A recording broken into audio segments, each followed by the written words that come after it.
Welcome to see us about Rugby League. We're going to have a little bit of chat on the upcoming 2020 Super League season. We're going to pick our basically our 1 to 12 positions. So I think everyone's going to finish based on the recruitment and things like that. We're going to start at the bottom. Ian, who have you got to finish bottom of Super League this year, and unfortunately down to the Championship as things stand?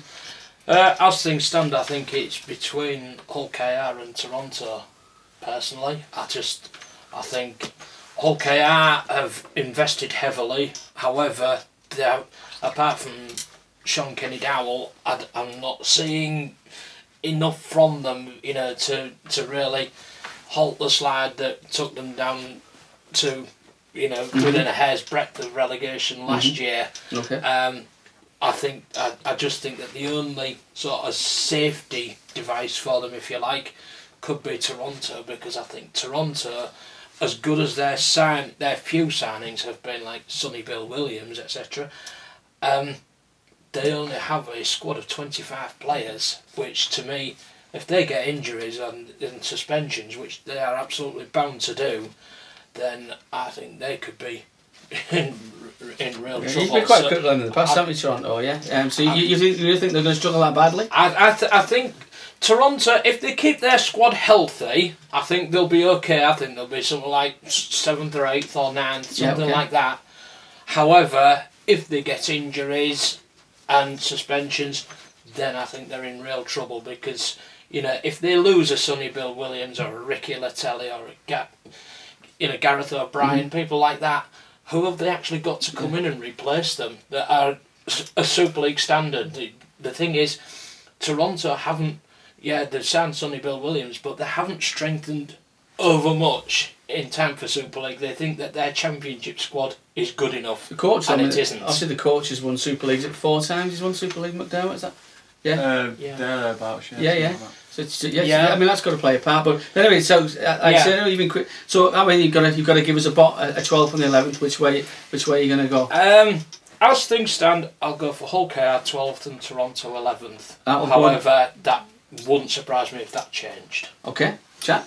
I'm fairly similar to Ian. I've got Hull KR finished bottom as well. I think, like he said, they've had a huge player switch up in the off-season. I think 20 new players, and have only kept 11 of last year's squad, which, for continuity it isn't ideal. But Tony Smith has certainly decided that he needs that change. He needs some fresh players and needs that change. So fair enough. And they have brought a couple of quality players in. I think Sean Kenny Down, like Ian mentioned, Jordan Abdul is another one. And I think they could well come good towards the end of the year. But I think the one thing they might struggle with is the start of the season, the first 10 or so rounds. As ever with new players, you need them to gel together, and if you're getting 20 new players in, that's almost they could field an entire entire squad of new. They could have 17 debutants in round 1 if they wanted, and that's a huge change. And I think that's where they might struggle, is they might not so much in the early rounds have that team chemistry that is needed to possibly stay up, especially compared to other sides. I think the other problem for Toronto is, for any newly promoted team, not just Toronto, it's for any newly promoted team, home form is so important to them. And Toronto don't play at home until April. They could have been cut adrift by then. No, see, I think Toronto will be alright. I'll come on to that in a bit, but I think for my... So I've got Hull KR to finish 12th. 11th, I think, Wakefield, if I'm honest. Again, they've done alright with recruitment. I don't think they've strengthened significantly. They obviously struggled last season, were in that bottom 4. And one of the teams that, when it came down to the last round, the last day of Super League, it still wasn't certain whether or not they were going to survive. They did, under Chris Chester, and he's brought in a couple of players that will strengthen to a certain extent, but I watched them on Boxing Day against Leeds, and I know it's always tough with pre-season friendlies to judge how a team's going to play in the Super League. You just judge a style, can't you? You can in a way, and I thought they really struggled against Leeds. They really did. They just looked out of the depth a bit, and it's disappointing because Wakefield have been a team in recent years that have had the potential to push for the playoffs, especially when we had the Super 8 system. But in the past couple of years, they've been on a bit of a downhill spiral for whatever reason. And I don't think their form in pre-season so far and the signings they've made have filled me with much confidence that they can progress much further, especially when you've got other teams that I think have invested in their team and made significant changes. I would say, I think Joe Westerman will do a job for them that they maybe needed doing, which is they needed a really good ball handling forward. They sort of played around at loose forward, haven't they? And now they've got a guy there who will go in at loose forward and he'll expect to stay there and he'll do a job for them. However, yeah, you're right, they haven't really strengthened greatly. A lot of it for Wakefield depends on how Tom Johnston comes back from injury. Well, with the Ben Jones-Bishop news, that's going to be crucial now. And obviously Hull as well, losing Mossy really unfortunately in the last week. Yeah. I mean, I'd imagine that those two players are going to have to be replaced, I would imagine, are they? But this is certainly going to, especially Wakefield, it's going to put a lot of pressure on, as you say, on Johnson. Actually, yeah. I'm more of a betting man myself. I've gone with a little bit with the bookies. I went with Huddersfield. I think Huddersfield were mentioned a couple of months ago. But I think they made a few signs. And like that Caesar we were on about before. But I'm still not so sure about Huddersfield, I must admit. I think they've struggled the last few years. I think they were really fortunate to stay up last year, to be honest. I think they had a little run in the middle of the season where they won a few games, didn't they? And I think obviously that saved them, but I think it was a horrendous run at the end of the year. So I've gone for them. Obviously I've gone for Rovers 11th. Again, their recruitment hasn't been as it should. So I mean, obviously what we're going to do, we're going to pick our 12 each year, and then we're going to have a 2-minute break, and we're going to come up with the final one between us. So I imagine it's going to be Rovers that we're going to pick to be 12th. So I went Rovers 11, Huddersfield 12. So we'll go 10th now, Ian. In 10th, I've got Huddersfield. Yeah. I think Aidan Caesar is obviously the big name signing, isn't he? And they needed somebody, and I think, again, they've lost Cruz Leeming, haven't they now? He's gone to Leeds. Yeah. I think that's a big mistake by Huddersfield to lose him, because I think he was one of their few bright sparks. Bringing in Aidan Caesar, yes, that's a very good move, obviously. I suppose it depends what sort of service he can get out to Jerry McGilvray, doesn't it, really? Mm-hmm. If Caesar can do what he's done in the NRL, I mean, he's just played in the grand final, hasn't he? If he can do it for Huddersfield and Jerry McGilvray can feed off him, then yeah, Huddersfield should just about be okay. However, again, it's putting an awful lot on one or two blokes at the same time, again, for me. Jan, yeah.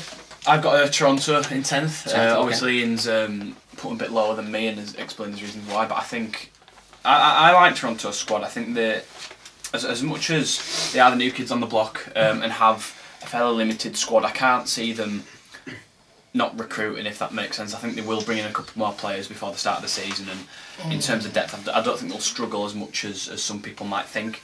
I think the quality's there. I think they brought in a couple of decent Standard Super League players as well as Sonny Bill Williams to supplement that squad. Yeah. But I think the one thing they've got to focus on is they don't need to go out and try and win the league straight away. They don't need to be doing that in this first season. This season for them should be a settler season, one where they establish themselves as a Super League club, perhaps aim for mid-table and be happy with that, and then look to build on the back of 2020. So I think Toronto will, maybe they could push themselves up to sort of mid-table, but I think 10th or possibly 9th is around. I won't be surprised to see Toronto in sort of 7th or 8th with the squad that they've got. I just part of the thing I've got about Toronto, and it's the same with Catalan really, is all the English clubs have all got reserve teams to call on if they need them. Yeah, and Toronto and Catalan don't have that. Catalan, they've always gone out and got somebody from the French league, haven't they, when they've needed them, like a Lucas Albert or someone like that. However, Toronto don't have that sort of luxury, but what they do have is attraction. They've got big money, obviously, and it's an experience for anybody who plays for them, and so it won't surprise me to see Toronto mid-table. I don't think they'll push for the top 5 because, like I said, they've not improved their championship squad enough for it to make any really big dents in Super League, because there's a heck of a difference there. Well, I've got them 8th because I think obviously they're playing the league fixtures first, aren't they? And then they're going. Then the thing is about April, that Hull go there first, then Wigan go there. I just think that the home advantage, once they get, they're still going to have about 8 games at home. I think that's going to be such an advantage for them. They're going to have to play in a couple of games in a row as well. I think the teams going over there, it's got to hamper the teams going over there. I think another thing to look out for betting wise will be the teams that go over there, look for who they're playing the week after, maybe back against them. But I think that's just going to give them the advantage. I've got them 8th. I actually went for Wakefield 10th. I've kind of weighted mine on how teams did towards the end of last year. Yeah. Obviously Wakefield, another team that went from the playoffs, still only going down. It's going to be a real scrap relegation this year. We ended up with one last year. But this time last year, I think we all thought London were going to be there. Yeah. Right, we'll look at 8 and 9 now. Jack, do you want to start us off? Yeah, so my 9th place is a bit of a controversial one, I guess. I've gone for Salford there, which a lot of people call me foolish. People wrote them off last year and look what happened. Obviously, they reached second. They finished top 5, ended up at Old Trafford, narrowly losing at St Helens, and were one of the real success stories of 2019. But I think the one, it's like a double-edged sword, really. They've had such a good season, but it's impacted them on the field with the players. They've lost a host of stars, including Jackson Hastings and Josh Jones, who were arguably 2 of their best players last year, and through no fault of their own, really, have had to replenish their squad. And again, I think they've gone for the Ian Watson sort of philosophy of targeting players who are perhaps on the fringes of other squads and using his sort of coaching genius in a way to transform them. And I think as much as Ian Watson is a good coach, and again, he could surprise us all and push them back up there again, but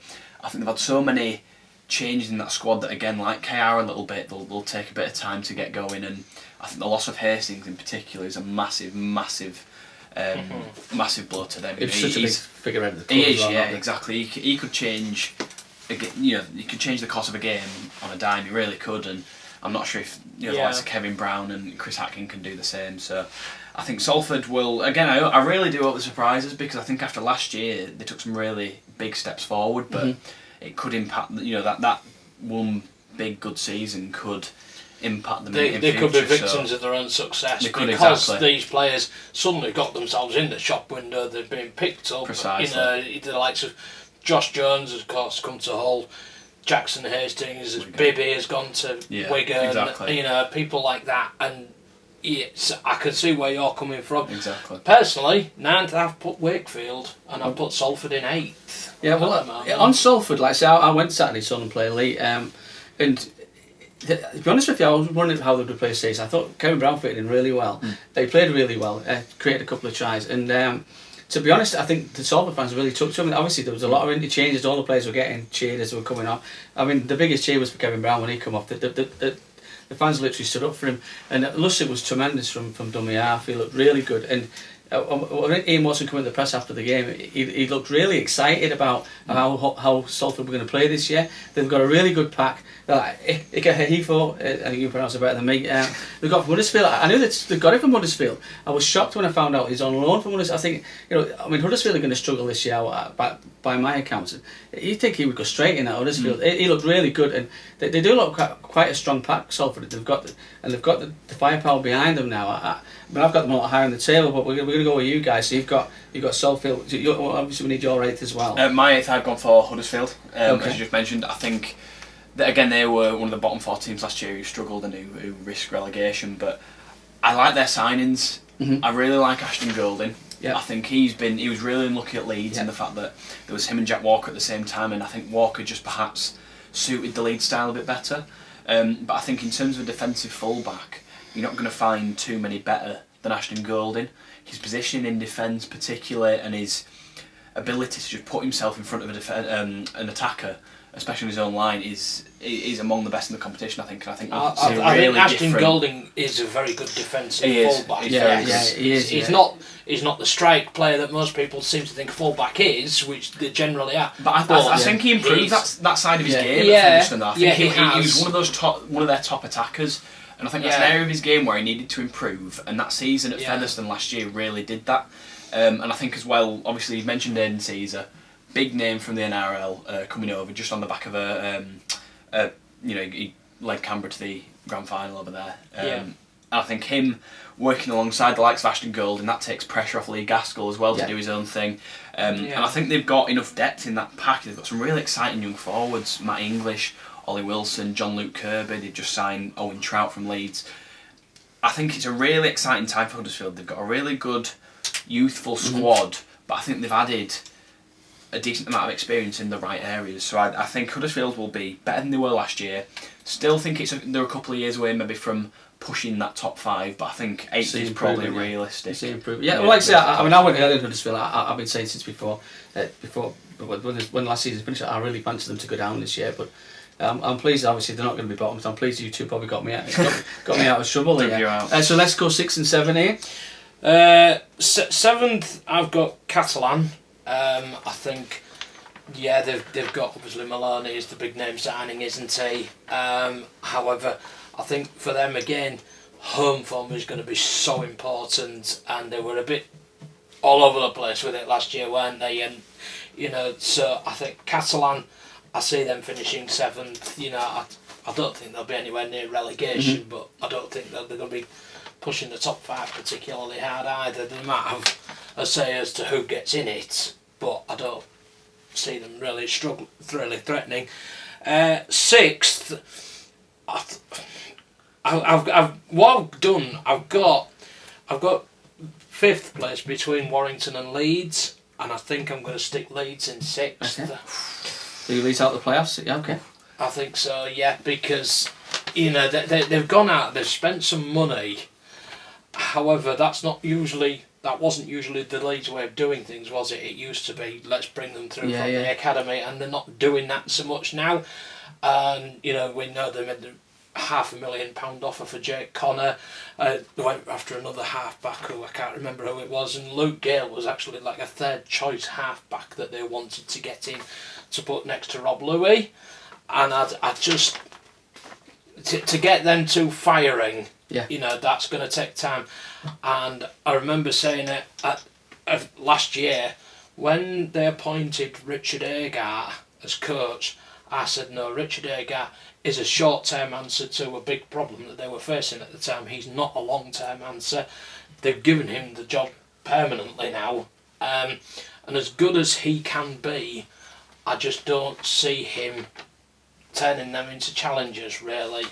Again, I think it'll be a bit like Catalan. Home form will matter a lot, and they might have a say as to who gets in the top 5 or who finishes where in the top 5, but I'm just not. There's a big gap to make up as well. Jack, 6 and 7. 7th, I've agreed with Ian on Catalans. You and me agree. I know. I had them 9. Red letter day. I had them a bit lower, to be honest. I think. Again, I think I like the look of Maloney and Drinkwater in the halves. I think that's an exciting partnership, and I think Catalan's got to focus on that consistency this year. That's what they've always been criticised on. Is they're a really good team at home when they want to be, the world beaters almost, but then away especially, and at times at home last year as well. They faltered and they were nowhere near the team they could be. But I think with some consistency, they could really, they could be pushing for that top 5. I think. But at the same time, there's a lot of teams in and around that area who are probably strong. You'd probably say stronger, especially before the season. Anyway, in 6, I've then gone Castleford, just outside the 5. Outside the 5. Again, I think that's going to be a really tight. I think that gap between probably 4th and 7th is going to be really tight. Yeah, really. And I think a lot of Castleford season is going to rely on that very youthful but exciting halfback partnership of Jake Truman and Danny Richardson. And I think Cass fans are probably going to be really excited about that, as they should be. Those are two extremely talented players who've got a lot of potential. It's just a case of whether or not, lacking that sort of old head in that area, that sort of seasoned pro, whether or not that'll have an adverse effect on them or not. I think obviously they had Luke Gale in that position. They didn't have him last year because of his injury, but I imagine he was still a big influence on the guys they did have replacing him, and on Jake Truman in particular. And maybe not having him there this year, could impact them somewhat. And I think they may just, literally by the skin of their teeth maybe, just miss out on that top line. Okay, so I went for Catalan 9, Toronto 8, Leeds 7. I think Leeds are obviously going to improve this year. They've made some good signings, but I just think maybe it's a year too early for them. I think they've got a lot of ground to make up from where they were last year. They've got them just outside in 7. And for me, 6th place was Salford and Hull. I'd really like to put Salford in the 5, but I think Hull have recruited well. It's kind of a choice between the two. So I've gone Salford 6, Leeds 7, Toronto 8, Catalan 9. So we'll go on to 3, 4, 5, Ian. 3, 4, 5. Well, 5th, I'll stick Warrington. Okay. Obviously finished 4th last year, didn't they? And part of that could have been down to the Challenge Cup final hangover. Yeah. But I'm not at all convinced by their recruitment. Mm-hmm. I think as good a name as Gareth Widdop is, and apparently he's already injured, I'm not sure that he suits the British game. And I don't think Super League will suit him. Okay. So I see Warrington as finishing 5th. You know, just sneak getting. You know, I don't think it'll be really tight. I think they'll get 5th and not much. Can't really expect much more. Just ahead of them in 4. In 4th, I've got Castleford. Yep. That's where I've got Castleford 4th. Yeah. I think Castleford, they've recruited very well. They've got this dynamic half-back pairing now, haven't they? Jake Truman and Danny Richardson, which Danny Richardson, I think, is a very shrewd bit of business by Darryl Powell, because I think he's a lot better than people give him credit for, because he's been left to rot at St Helens, hasn't he? There's no shame in not getting in that Saints team, is there, at the end of the day? No. And what they have gone and done is they've gone out and got Sisai Afeki, who is a very fast winger, and if he scores an amount of tries that Castleford are used to seeing their wingers score, I think I can see them, you know, certainly upsetting some apple carts, certainly. Yeah, I just think Castleford, I think they're doing their playoffs the last 3 years in a row now. I think even before then they had seasons when they were. I think they're kind of a lock for the playoffs for me now, I think, Castleford.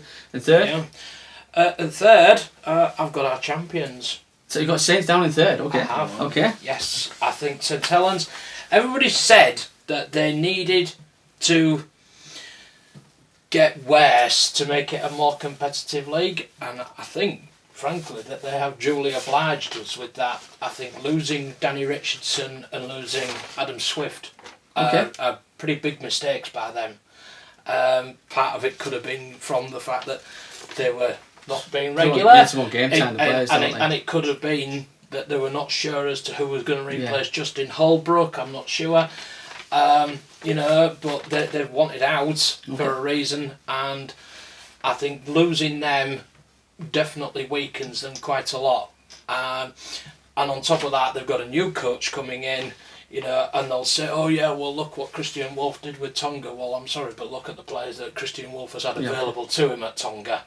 As good as Christian Wolf is, he's a new coach, it's a new league, and it's a completely different setup to the international setup, and so it's going to take time for him to get that team playing the way he wants them to play, because he's not going to be a Justin Holbrook tribute act, is he? Yeah, you know, so if they make a slowish start, which St Helens have been known to do in previous years, I can just, you know, they're going to be there or thereabouts. Obviously, they're going to win silverware probably, but I think 3rd is a pretty, you know, is a good aim for them. Really. So basically, you think. Can you do it at Wakefield on a Thursday night? Is what you can't say. You can do it with Tonga, but can you do it at Wakefield on a Thursday night? I mean, Jack, 3, 4, 5. In 5th, I've gone Leeds. Okay, I think we'll creep in this year.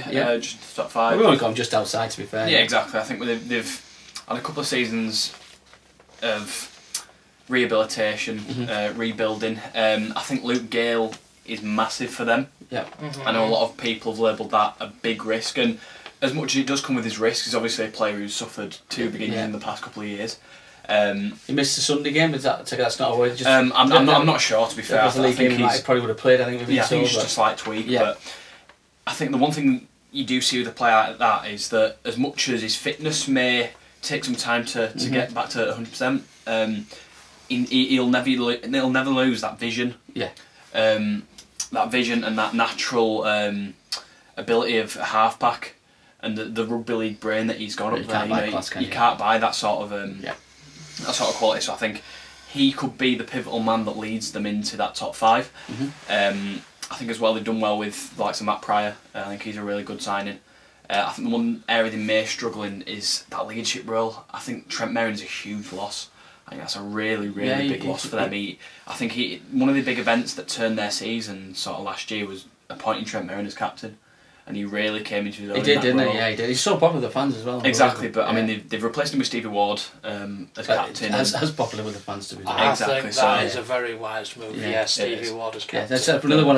We all pray that he stays fit as well. Exactly. Yeah. I think Leeds have got a good enough side to make it into that top 5 this year, and just again I said it would be tight. I think they'll just pip the likes of Castleford and Catalans. In 4th, I've gone with Hull, with Ian Judson's Hull. Again, I think if you're looking at recruitment, I think Hull's is right up there in terms of how impressive it is. Manu Mau, Josh Jones, Mahe Fanua, Adam Swift among the names involved there. I think the youth setup's really good as well. I think they've got some really good young players coming through. The likes of Conor Winu, who we mentioned, Kieran Buchanan, a couple of good young forwards, Jack Brown, another one who sort of showed himself last year.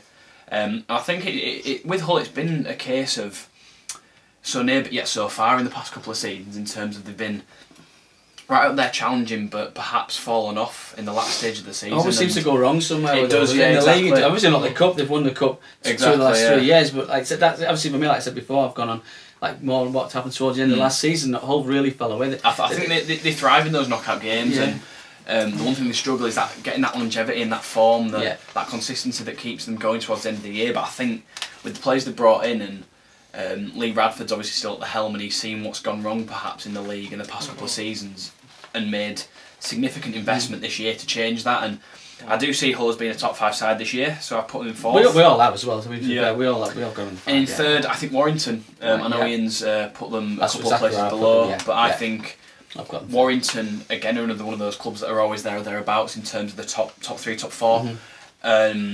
I think that Widdop signing, as much as Ian doesn't think he'll adapt to the English game, I think he will fire with Blake Austin. I think those two will be absolutely superb. As long as Austin end up on the wing like he did for GB, I think those two will be superb in the halves. They've got Gellin now as well. Gellin as well. I think he is a really good season. I think he is. I think he could be a good influence in the dressing room there. I think he's a very likeable character. But I went Warrington 3rd, Cass 4, Hull 5 then.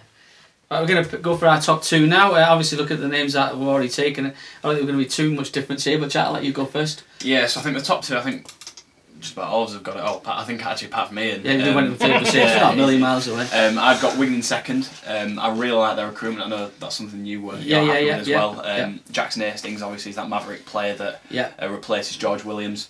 They've also brought in Bevan French earlier last year. And then also got George Burgess as well, which is, as a statement of intent, you can't get too much bigger than bringing in 3 players like that. And that's not to mention Jake Bibby and Mitch Clark as well, who will offer great depth to that squad. So, I think Wigan, again, they're another one of those teams that you can count on them to be up there in that top 5 somewhere. I think they sort of struggled at first last year, did they a bit? I think they struggled to get into form early in the season. It was a strange situation at the time, wasn't it? Because they thought that Adrian Lamb was only there for a year, and John Edwards was going to be coming in. Ridiculous. But they found the feet eventually, and finished the season as one of the stronger sides. And I think they will do a similar job in 2020 and be up thereabouts for most of the season. I've got Saints in 1st then as well. I think that'll be a close call between those two, but I think Saints again will push it. I know you, Ian, mentioned the fact that they've lost a couple of good players in Swift and Richardson, but at the end of the day, you look at those 2 guys last year and they barely played. They were fringe players, if anything. Just as cover. And they've also got a new coach in Christian Wolff. I think the one thing that he won't struggle with though is the fact that he's inheriting a team that already have good chemistry, have a great culture around the place, and he won't have to make too many changes. They've not lost key players in particular. They've not gained any new players, but they've not lost any big ones. I think that's the key point you have to look at, is that their squad last year was built on consistency, and the same the year before. every week just about they were turning out almost the exact same 17, and that's key in terms of consistency going forward and trying to put in the same sort of performances and using those same sort of players. So I don't think they'll have to worry. I think again depth may be the only sort of grey area. I'm going to say that they have a few good kids coming through. They do have, that's the thing. That's the thing. They've lost the likes of Richardson and Swift, but they've got guys like Matty Costello, who started to come through last year. Nico Rizzelli is another one. He's a Italy international, I think, and he's only I think 18, 19. And Lewis Dodd, who is a young halfback who's been touted as one of the really big prospects of the future. So they've got a fair few young lads that they're on the fringes and ready to step in if they need it. A couple of injuries, yeah. They can just. I mean, obviously they get 7 or 8. I think we found when they went to London last year. They lost twice with a scratch squad, didn't they? So they got real depth. Have they got? I don't know, but 3 or 4 injuries. I think they can more than cope bringing the lads in. Ian, 1 and 2. Second, I've got my beloved Hull FC. Yeah. I just think because of the recruitment, I think Hull needed to really get their recruitment right. Definitely. And they absolutely did get it completely right. What they've also got, obviously, along with Wigan and Saints, etc., is they've got a reserve team to call on, but they've got a reserve team to call on, which a good few of the blokes who were in it have already had Super League experience, the likes of Connor Wynn, Kieran Buchanan, etc. And, they can really do a job for you. Hence, I've put Hull second just because the recruitment was so right and I was so impressed with it, and it's not because I'm a Hull FC supporter. No, I would genuinely be saying this about any squad that got that recruitment the way that Hull did. And I've put Wigan at top because, again, their recruitment has just been so good, and I think the reason I've dropped St Helens down to third is because they have, like you say, with the lost Swift and Richardson, and alright, they hardly played last year, but what they did in the background is, yes, they made sure that Theo Farjan and Regan Grace stayed absolutely on the money, and they're not there to do that anymore. And I think Hull have got that now because obviously they can pick a back five from Jamie Shaw, Jake Connor, Mahe Fanua, Barretta Farema, Carlos Tuamavave, Josh Griffin, Mahe Fanua, Naulago, they've got Matty Dawson Jones, people like that. They've got the strength in there. And, and up front, they've also got that, because obviously they've signed the scariest man from the NRL, has signed for the scariest coach in Super League, and then you've got also the best back row forward from Super League last year in there, and this guy Lingy Sao, who's come in, I don't know what to make of him yet, but he looked rather good. Let's put it like that. I do like Hull's recruitment. I'm a bit lower in fifth for me, obviously. It's just something always seems to happen towards the end of the season for Hull. But I've got Saints top. I mean, as a Wigan fan, it's a long time since I've actually talked about good recruitment. It does in a way, but I think as a Wigan fan, to look at recruitment the last few years has been terrible. But they went early last year, got French United halfway through the season, which was really good. He's bedded in now. I think he's going to have a brilliant season. Obviously, I think George Burgess, I'm really excited by that. Okay, he's a penalty machine, whatever else, but just think a bit of biff up front. I think we're going to have got that now. And obviously, you've got the actual appeal of Jackson Hastings, and I think again we were all a bit worried. There was reports that he wasn't going to come to Wigan. It looks like he changed his mind, was reporting, but he's there now. He looks happy. It looked very settled. But it's just Saints were so far clear. They've got the same squad. They've got a really good coach who knows what he's doing. There's not much that he's doing with that squad. I just think they were so far. I think the pack will catch them to a certain extent. Was it 16 points to finish clear? I just don't see that being bridged. I'd love to think so as a Wigan fan. I think we've won a few grand finals lately. We've never really had a go at the League Leader Shield since 2015 when we got done by Ryan Hall. And we don't remember that too much, but no, we did, and even turn the helicopter around. But we've never really had a go at the League Leader Shield since then. I'd really like to see if we can have a go and finish top for once. It's a massive advantage in the top 5 if you finish top. But like I say, I think it's going to be Saints. I think that they were just so far clear last year, and I just don't see that changing. We're going to have a little chat now, and we're going to put a 1 to 12 based on what we've said. Back in a couple of minutes. Right, we've crunched the numbers and come up with our 1 to 12 where we think they're going to finish. I'd love to hear your thoughts. Obviously, just our opinions here. All opinions are valid. We have gone Saints top, then Wigan second, Warrington third, just ahead of Hull at fourth. There probably memories points difference there. Castleford 5, just sneaking into the playoffs. Leeds 6th, just outside. Salford 7, Catalans 8, Toronto 9, Huddersfield 10th. Wakefield 11, and unfortunately finishing bottom this year, we've gone for Rovers. But like I said, we'd love to hear your thoughts on Serious About Rugby League. Please like and subscribe, and we'll see you again soon.